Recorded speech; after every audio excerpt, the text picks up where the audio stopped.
Hello aspirants, welcome back to our channel. మనం last వీడియోలో British సామ్రాజ్య విస్తీరణ గురించి తెలుసుకున్నాం కదా. ఈ వీడియోలో బ్రిటిష్ వారి ముఖ్య సంస్కరణల గురించి తెలుసుకుందాం. అంటే న్యాయ సంస్కరణలు, సివిల్ సంస్కరణలు, లైక్ విద్యా సంస్కరణల గురించి తెలుసుకుందాం. ఫ్రెండ్స్, వీడియో చూస్తూ నోట్స్ ప్రిపేర్ చేసుకోండి. మీకు ఎగ్జామ్ లాస్ట్ మూమెంట్ లో క్విక్ రివిజన్ కి యూజ్ అవుతుంది. వీడియో మీకు ఇన్ఫర్మేటివ్ గా అనిపిస్తే, మనకు యూజ్ అవుతుంది అనిపిస్తే ఖచ్చితంగా వీడియోని లైక్ చేయండి. అండ్ మీరు కొత్తగా చూస్తున్నట్లయితే మన ఛానల్ ని సబ్స్క్రైబ్ చేసుకోండి. మీ ప్రిపరేషన్ కి యూజ్ అవుతుంది. ఇక టాపిక్ లోకి వెళ్తే బ్రిటిష్ వారు అండ్ ముఖ్య సంస్కరణలు, సివిల్ సర్వీసెస్ అండ్ సంస్కరణలు. భారతదేశంలో బ్రిటిష్ పాలనకు ఉక్కు కవచంగా పిలువబడినది సివిల్ సర్వీసెస్. సివిల్ సర్వీసెస్ వ్యవస్థకు పునాదులు వేసింది ఎవరు friends? Warren Hasting. And civil services పితామహుడు అని ఎవరినంటారు? కారన్ వాలిస్. వారెన్ హేస్టింగ్ పాలనా కాలంలో ఆధునిక సివిల్ సర్వీస్ కు పునాది ఎప్పుడు పడింది? 1772లో. సివిల్ సర్వీసులకు సంబంధించి కారన్ వాలిస్ కోడ్ 1786 లో వచ్చింది. సివిల్ సర్వీసు ఉద్యోగుల శిక్షణ కొరకు కలకత్తాలో 1800లో ఫోర్ట్ విలియం కళాశాలను ప్రారంభించింది ఎవరు? Lord Wellesley. అర్థమైంది కదా ఫ్రెండ్స్? కలకత్తాలో 1800లో ఫోర్ట్ విలియం కళాశాలను లార్డ్ వెల్లస్లీ ప్రారంభించారు. లండన్లో హిలీబరీ కళాశాల ఏర్పాటైన సంవత్సరం ఏంటి? 1805. భారతీయులను సివిల్ సర్వీస్ ఉద్యోగాలలో నియమించుటకు మొట్టమొదటిసారిగా అంగీకరించిన చట్టం ఏది? 1833 చార్టర్ చట్టం. అర్థమైంది కదా ఫ్రెండ్స్? సివిల్ సర్వీస్ ఉద్యోగాల్లో నియమించుటకు మొట్టమొదటిసారిగా అంగీకరించిన చట్టం 1833 చార్టర్ చట్టం. సివిల్ సర్వీసెస్ ఉద్యోగాలకు ఆంగ్ల భాషను తప్పనిసరిగా చేసింది లార్డ్ హార్డింజ్. సివిల్ సర్వీస్ ఉద్యోగాలకు వ్రాతపూర్వక పోటీ పరీక్షలు ప్రవేశపెట్టిన చట్టం 1853 చార్టర్ చట్టం. 1853 చార్టర్ చట్టం ప్రకారం సివిల్ సర్వీస్ పరీక్షలకు హాజరయ్యేందుకు ఉండాల్సిన కనీస వయో పరిమితి 23 సంవత్సరాలు. ఏంటి ఫ్రెండ్స్, ఒకసారి మళ్ళీ చెప్తాను చూడండి. సివిల్ సర్వీసెస్ పితామహుడు అని ఎవరినంటారు? కారన్ వాలిస్. అండ్ సివిల్ సర్వీస్ కు సంబంధించి కారన్ వాలిస్ కూడా ఎప్పుడు వచ్చింది? 1786లో వచ్చింది. కలకత్తాలో ఫోర్ట్ విలియం కళాశాలను ఎవరు ప్రారంభించారు? Lord Wellesley. హిలీబరీ కళాశాల ఎప్పుడు ఏర్పాటయ్యింది? 1805లో ఏర్పాటయ్యింది.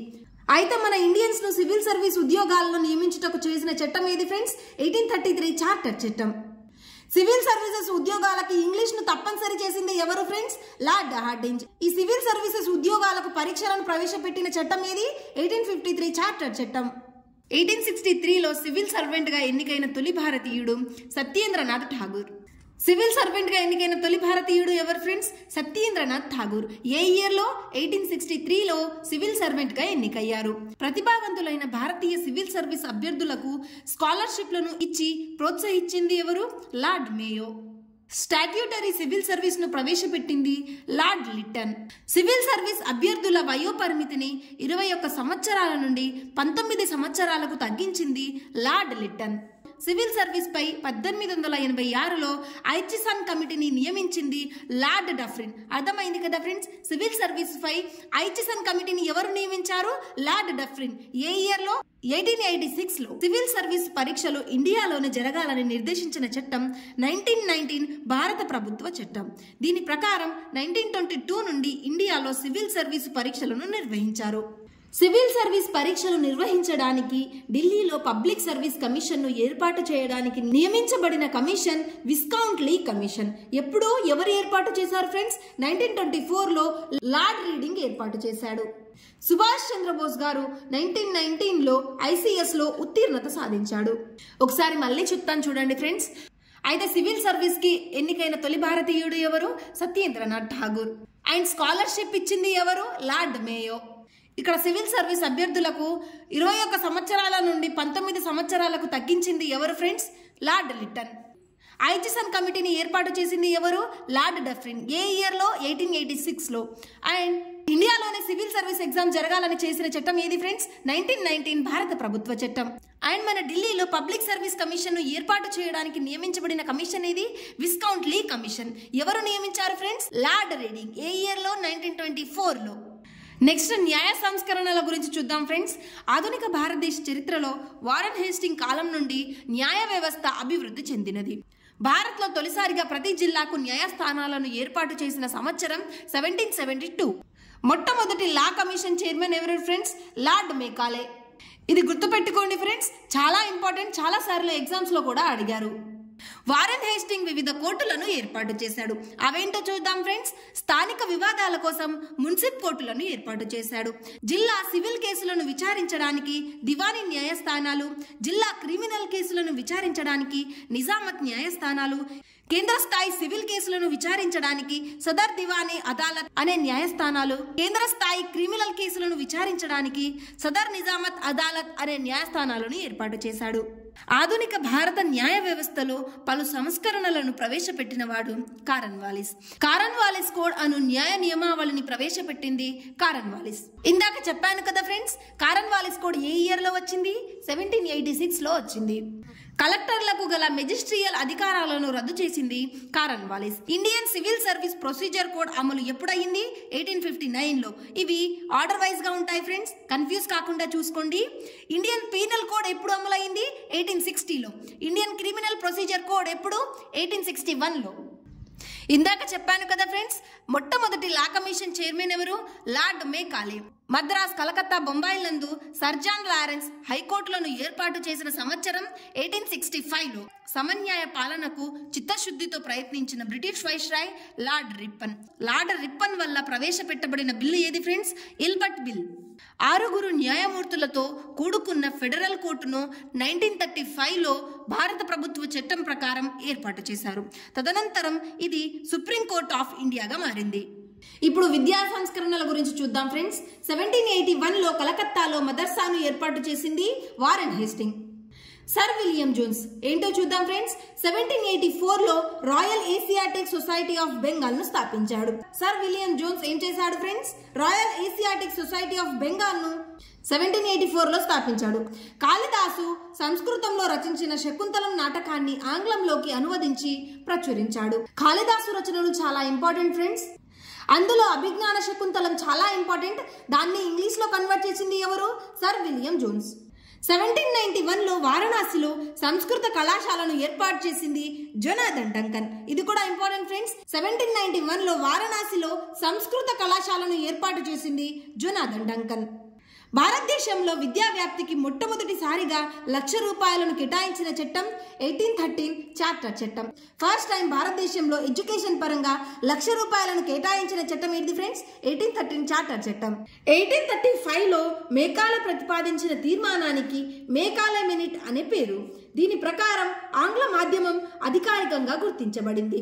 ప్రభుత్వ ఉద్యోగం కోసం దరఖాస్తు చేసుకునే వారు తప్పనిసరిగా ఆంగ్ల భాషా పరిజ్ఞానం కలిగి ఉండాలని అధికారికంగా ప్రకటించిన సంవత్సరం ఇది 1944. And friends, civil service exam కి ఇంగ్లీష్ ని తప్పనిసరి చేసింది ఎవరు? Lord Hardinge. Wood's dispatch commission ఎప్పుడు ఏర్పాటైంది? 1854 లో ఏర్పాటైంది. విద్యను అందరికీ అందుబాటులో ఉండాలని ప్రతిపాదించిన కమిషన్ ఏది? Wood's dispatch commission. దీన్ని Magna Carta of English education and intellectual chart of ఇండియాగా పిలుస్తారు. నెక్స్ట్ వచ్చేసి హంటర్ కమిషన్ గురించి చూద్దాం ఫ్రెండ్స్. ఇది ఎప్పుడు ఏర్పాటైంది? 1882 లో ఏర్పాటైంది. ఏర్పాటు చేసింది ఎవరు? Lord Ripon. భారతదేశంలో విద్యా విధానాన్ని సమీక్షించుటకు ఏర్పాటు చేసిన మొట్టమొదటి కమిషన్ హంటర్ కమిషన్. మొట్టమొదటి భారతీయ ఎడ్యుకేషన్ కమిషన్ గా ప్రసిద్ధి చెందింది ఈ Hunter commission. Next Thomas Raleigh committee గురించి చూద్దాం ఫ్రెండ్స్. 1902 లో వైస్రాయ్ లార్డ్ కర్జన్ ఏర్పాటు చేశాడు. ఏంటి ఫ్రెండ్స్? థామస్ రేలే కమిటీని ఎవరు ఏర్పాటు చేశారు? Lord Curzon. దీని ముఖ్య ఉద్దేశం యూనివర్సిటీ విద్యా విధానంను సమీక్షించడం. ఇవన్నీ ఎడ్యుకేషన్ మీద నియమించిన కమిషన్లు ఫ్రెండ్స్. ఒకసారి చూసుకోండి. ఎగ్జామ్ లో ఇలా కూడా అడుగుతుంటారు ఫ్రెండ్స్, ఈ కమిషన్ దేనికి సంబంధించింది అని. అయితే ఈ కమిషన్స్ అన్ని ఎడ్యుకేషన్ పర్పస్ మీద వేయబడిన commissions friends. Thomas Raleigh committee సిఫార్సు మేరకు 1904 విశ్వవిద్యాలయ చట్టంను ఏర్పాటు చేశారు. 1917 లో లార్డ్ చేమ్స్ఫర్డ్ కలకత్తా విశ్వవిద్యాలయం పనితీరును సమీక్షించుటకు నియమించిన కమిటీ స్లాడర్ కమిటీ. కేంబ్రిడ్జ్ విశ్వవిద్యాలయ తరహా విద్యా విధానంలో విద్యను భారతదేశంలో అభివృద్ధి పరచాలని సూచించిన commission Sargent commission. First women graduation in India ఎవరు ఫ్రెండ్స్? కాదంబిని గంగూలీ. ఇది చాలా ఇంపార్టెంట్ ఫ్రెండ్స్, ఒకసారి చూసుకోండి. First women graduate in India అంటే ఫస్ట్ పట్టభద్రురాలు ఎవరు? కాదంబిని గంగూలీ.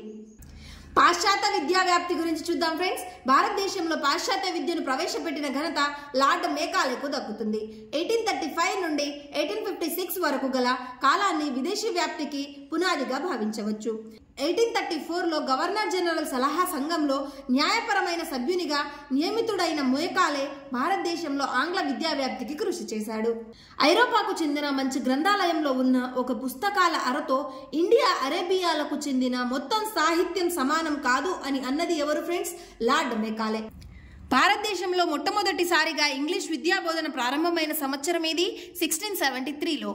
1673లో మద్రాసులోని సెయింట్ జార్జ్ కోటలో బ్రిటిష్ ఈస్ట్ ఇండియా కంపెనీ వారు సెయింట్ మేరీ చారిటీ పాఠశాలను నెలకొల్పి ఇంగ్లీష్లో విద్యా బోధన చేశారు. 1800 సంవత్సరంలో లార్డ్ వెల్లస్లీ ఫోర్ట్ విలియం కళాశాలను స్థాపించాడు. ఎక్కడ ఫ్రెండ్స్ ఇది? ఫోర్ట్ విలియం కళాశాల కలకత్తాలో స్థాపించాడు. 1817లో డాక్టర్ రిచర్డ్సన్ హిందూ కాలేజీని స్థాపించాడు. సంస్కృత విద్యా వ్యవస్థ ద్వారా అమలుకు ఉన్న అంధకారాన్ని తొలగించడానికి బ్రిటిష్ వారి ఇంగ్లీషు విద్యా విధానం సరైందని అభిప్రాయపడింది ఎవరు? రాజా రామ్ మోహన్ రాయ్. 1935లో హొరాట్ నివేదిక ప్రకారం, 1956లో వార్దా నివేదిక ప్రకారం, 1944లో జాన్ సార్జెంట్ నివేదిక ప్రకారం భారతదేశంలో విద్యా విధానాన్ని తీర్చిదిద్దారు. సో ఇది ఫ్రెండ్స్ బ్రిటిష్ వారి సంస్కరణల గురించి. నేను క్విక్ రివిజన్ కోసం మెయిన్ పాయింట్సే రాశాను ఫ్రెండ్స్. మీరు కూడా చూసి నోట్స్ ప్రిపేర్ చేసుకోండి. లాస్ట్ మూమెంట్ లో మీ ప్రిపరేషన్ కి యూజ్ అవుతుంది. వీడియో నచ్చితే లైక్ చేసి మన ఛానల్ ని సబ్స్క్రైబ్ చేసుకోండి.